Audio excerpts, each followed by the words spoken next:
Hello, my name is Josh Gilliland, attorney blogger on Bowtie Law and one of the two legal geeks. Today we have Amber Schroader, who will talk about the Paraben Forensic Innovation Conference. Amber is a very dear friend. She is the CEO of Paraben Corporation that makes cell phone forensic and other mobile forensic collection devices. And Amber, how are you today? I'm doing great. How are you doing? Excellent. It's a sunny day in Silicon Valley. It is super pretty and life is good. See? Well, let's talk about November and PFIC. So for those who haven't attended, Amber, could you tell everyone about PFIC? Well, PFIC in the beautiful mountains of Snowbird, Utah. So it's up one of Cottonwood Canyons. We have this conference every year. It's 3 days, and it's 3 days where you get to geek yourself up, whether you're a legal geek or you're a forensic geek, or you're just someone who really, really loves technology and anything you can learn about it. This is the place to be. I've attended, this will be my 4th year. Yeah, I think so. And so I've enjoyed it. It is, I love it because it is a content-driven show that you have very nice tracks, you have the hands-on labs that people get to do.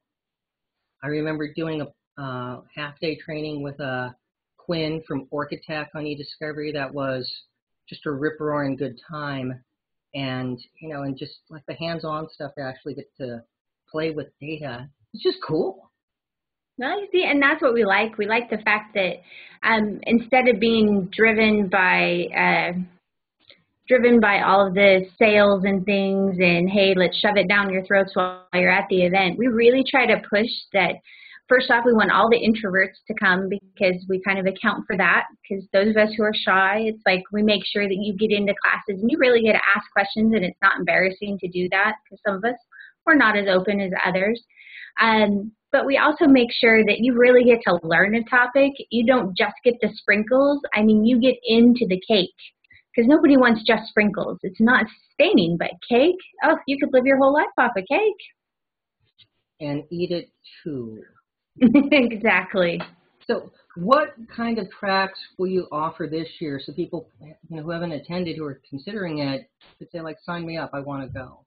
Okay, so I totally changed the format this year, but I did it in a way that, again, innovation is about change. You can't just stay the same forever. So this year we have a conference track which has 1-hour lecture sections. These sessions are great because it covers some of the really cool topics, anything from like augmented reality to, I'm going to speak on mobility. We've got case studies. We have Google Glass being discussed. We have some of the changes that people are seeing in code languages that are changing what you can use in discovery and what you can actually recover as evidence. And that's just the conference track. Then you can bump into the advanced track. This is 8-hour sessions, so 3 days, you get 3 separate classes. And one of the classes, for example, is you are a hacker and then you're an investigator, and you get to play both sides of it. Because there's nothing wrong with playing more than one team, right? It's all about that variety. So they get to kind of play those two sides of it to advanced Mac forensics and then advanced malware. And then the last track is specialist. So you get 4-hour sessions of unique topics. So you get to do things like chip off, which is one of those controversial new things that unless you're an electrical engineer or you happen to be a closet lover of having electronics taken apart, which I'm one of those people, I have pieces all over the place, you don't get that opportunity. And in this class, you get that opportunity. So we want to get people out there so they can try different things. I think that's the trick. You can't really find out if you want to follow through or do something unless you try first. Wow, that sounds pretty awesome. I'm doing, I'll get to present on cost this time, and I'm looking forward to that because that's one of the eDiscovery topics that doesn't get enough attention. And I think a lot of the courts are coming down incorrectly on it, and I think that's also because of how it's argued. So I'll jump into those issues and see anyone actually tries it and if a judge goes along with it. So that could be an interesting experiment. I think yours is a perfect example. It's the topics that people don't get covered at other events. And that's what's really important, because they may be fringe topics in some way, but they're also the topics that can make or break a case. Colossally. Which then brings us to, you're very innovative in the fun side of things. You're the only conference organizer who's personally baked cookies for all the speakers and given us warm skiing hats. I mean, it's cool. I mean, it's nice to, the bow tie. I mean, it's fun to get that stuff. So it's nice how you take care of people. But what kind of themes can we expect? Be it casino night or PFIC after dark? Well, we are always having our casino night. We love that. But this year, I kind of went back to my roots. So our theme this year is Get Your Geek On. So everything will be focused around getting your geek on, and that it is actually cool to be a geek or chic to be a geek. So we think people should embrace their geekiness in all aspects. And even people, I said this to my staff, and not all of my staff is geek in the same way I'm a geek. Not everybody has a Klingon batleth hanging on their wall. I do, of course. I have two, one at home, one here. And I said, you can be a geek on anything. And one of them said, so am I a purse geek? And I looked at her and I said, with the purse you're carrying, yes, you are a purse geek. You count. So it's whatever you are, just embrace that geek and bring it out and let people see what it is. You never know where you're going to find a connection. That is awesome. And that should be a lot of fun. So yes. I don't know if we'll see Paraben Heroes of Cosplay, but I have enough costumes through the years, you would think I could probably pull it out for every hour. So you never know. It'd be a very interesting track, how to, attend as a collection unit or a thumb drive or something. That would definitely be interesting. So let's talk about, you got Klingon bathlets. I do have lightsabers and a Spock bobblehead and, a few other genres of science fiction across my office, including Doctor Who. Of course. What was your first geek outing that you remember, that when you realized, ooh, I like Blake 7?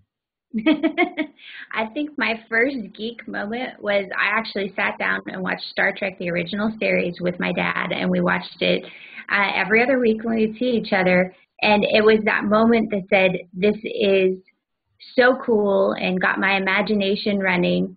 And then the very first time that I was given Wonder Woman underoos.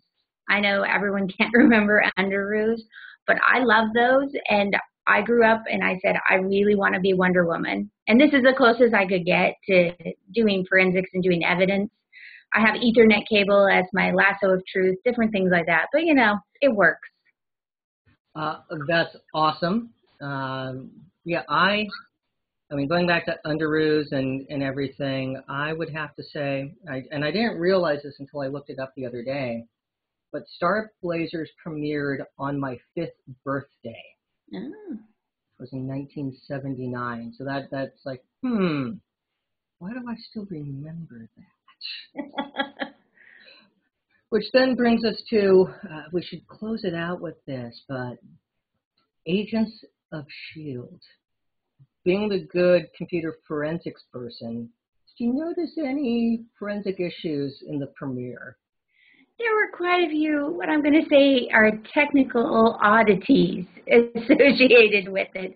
It's tough when it's S.H.I.E.L.D. because, I'm suspending a lot of belief. I have to say, I got to get me a Lola, though, because an orange Lola would be pretty cool to have to take home. So, but yeah, a couple oddities, I'd say, in their tech. True, and maybe we could explore that at a later time. So, but who wouldn't? I mean, that goes back. I think Nick Fury had the flying car debut in the 60s, and so I think it goes back that far. But that's how when the character was introduced. They took Sergeant Fury from World War II and made him the super spy with the Infinity Serum. So he got the flying car fairly early. So. But with that, I look forward to November. Now, how can people learn more about the conference? You can go to our website at www.pfic-conference.com. Awesome. And what are the dates? November 13th through the 15th, so Wednesday through Friday. Awesome. Well, listen, I look forward to seeing you in Utah. We're going to have a rip-roaring good time, and, stay geeky, Amber. Absolutely. I will bake some cookies for you when you come on out. As it should be. See you soon. All right, bye-bye.